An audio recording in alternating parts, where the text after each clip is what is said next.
The second message given by Lord Warren Hastings, the first Governor General from Britain to India, who passed away 1818, that is nearly 200 years ago.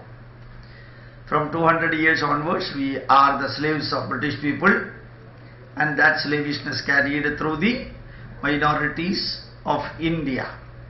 Now the second message, രണ്ടാമത്തെ സന്ദേശം, Warren Hastings 200 വർഷങ്ങൾക്ക് മുമ്പ് ചത്തുപോയ ആളാണ്. മരിച്ചുപോയിന്നൊന്നും പറയാൻ സാധിക്കില്ല. ഈ നാടിനെ കുട്ടിച്ചോറാക്കിയതിൽ ആദ്യത്തെ മനുഷ്യൻ അയാളാണ്. ഏതായാലും അദ്ദേഹം ഭാരതത്തെക്കുറിച്ച് പറഞ്ഞിരിക്കുന്നത്, what he said about India and Indian philosophers, the writers of the Indian philosophies, our Mal+Engl Maharshi, our Vedavyasa, and great rishis, they wrote our philosophies. നമ്മളുടെ വേദവ്യാസനും വാൽമീകി മഹർഷിമാരെ പോലെയുള്ളവര് ഭാരതത്തിലെ തത്വശാസ്ത്രങ്ങൾ എഴുതിയവര് will survive. They will definitely survive. You can see Ramayana is surviving for the last Treta Yuga, Dwapara Yuga, Kali Yuga. And Mahabharata returned during Dwapara Yuga. Mahabharata survive ചെയ്തു. 18 പുരാണങ്ങളും 18 ഉപപുരാണങ്ങളും ദർശനങ്ങളും അവരെല്ലാവരും survive ചെയ്യുന്നുണ്ട്. The writers of the Indian philosophies will survive. When the British dominion in India shall long have ceased to exist. The British rule in India, it will get an end once upon a time. Once in a while it will end. The Britishers from India will have to go back. So when the British dominion in India shall long have ceased to exist, and when the sources which it yielded to wealth and power are lost to remembrance. If the Britishers ruling India for wealth and power, they are not ruling India for knowledge.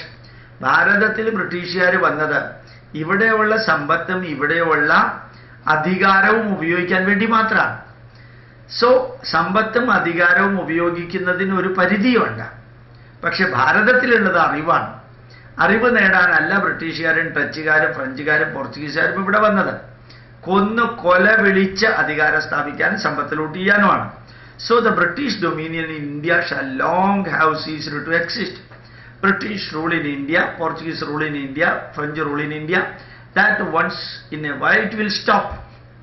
And when the sources which it yielded of wealth and power are lost to remembrance, all the thing what the English people did, that will remain only in the memory, nothing will remain here.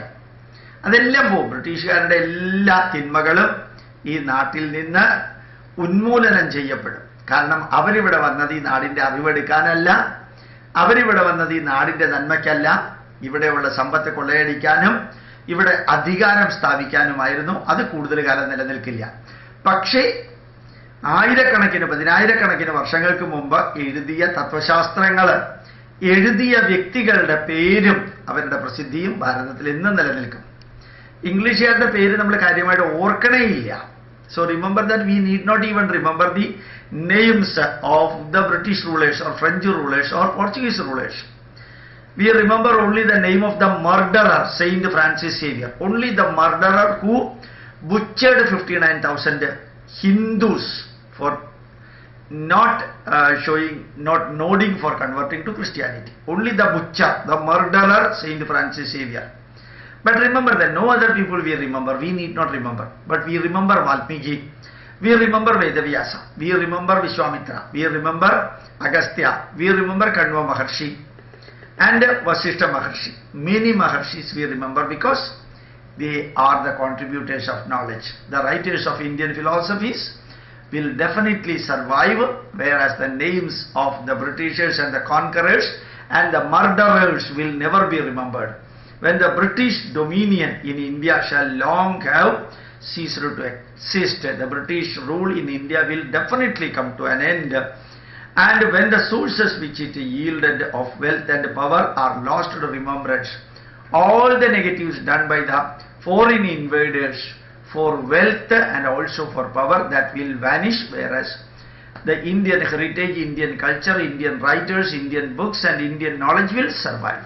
ഭാരതത്തിൽ ഈ സാഹിത്യങ്ങൾ എഴുതിയവരും അത് contribute ചെയ്തവരും എക്കാലവും നിലനിൽക്കും. ഇവിടെ അടിച്ചു കയറി ഇവിടുത്തെ സമ്പത്ത് കൊള്ളയടിക്കാനും ഇവിടുത്തെ അധികാരത്തിനും വേണ്ടി വന്നവര് അവര് സ്മരണീയരായിട്ട് പോലും ആരുടെ മെമ്മറിയിലും ഉണ്ടാവില്ല എന്ന് നമ്മൾ അറിയണം. പ്രണാമം.